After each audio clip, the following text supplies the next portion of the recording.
Assalomu alaykum qadrli kanalimiz kuzatuvchilari. E'tiboringiz markazida UFC olamida ro'y berayotgan eng so'nggi yangiliklar bilan Vodiy MMA kanali. Qadrli do'stlar, hozirgi dasturimiz har doimgidek UFC MMA boks olamida ro'y berayotgan eng so'nggi yangiliklar to'g'risida batafsil gaplashamiz. Videoni boshlashdan oldin 2 soat vaqtimiz ketgan. Ushbu rolik uchun 3 soniya vaqtingizni ayamay videoga like bosishni hamda kanalimizga obuna bo'lishni unutmang. Biz esa bugungi dasturimizni boshladik.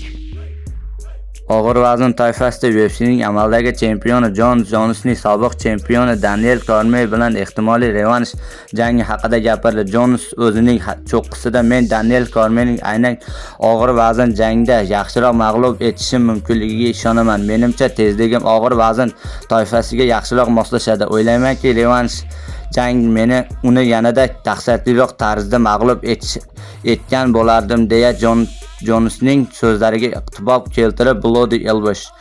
Jons va Cormier 2 marta yarim og'ir vazn jangda qilishgan. Birinchi jangda Jons ochkolar hisobiga ko'ra, ikkinchi jangda esa nokaut g'alaba qozongan, ammo ikkinchi jangda Jonsning doping sinovida o'ta olmagani sababli bekor qilingan.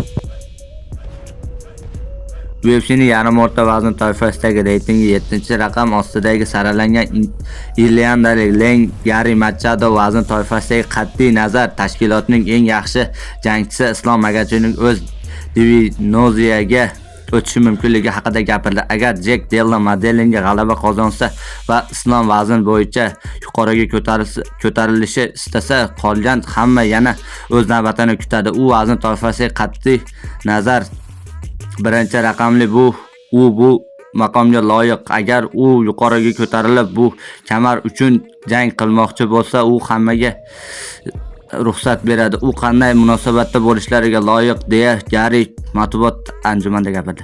Qadrli do'stlar, hozirgi dasturimiz xuddi mana shu yerda o'z yakuniga yetdi. Videoni oxirigacha ko'rganlar barchasiga kattakon rahmat. Video yoqqan bo'lsa like bosishni unutmang. Keyingi dasturlarimizda ko'rishguncha xayr.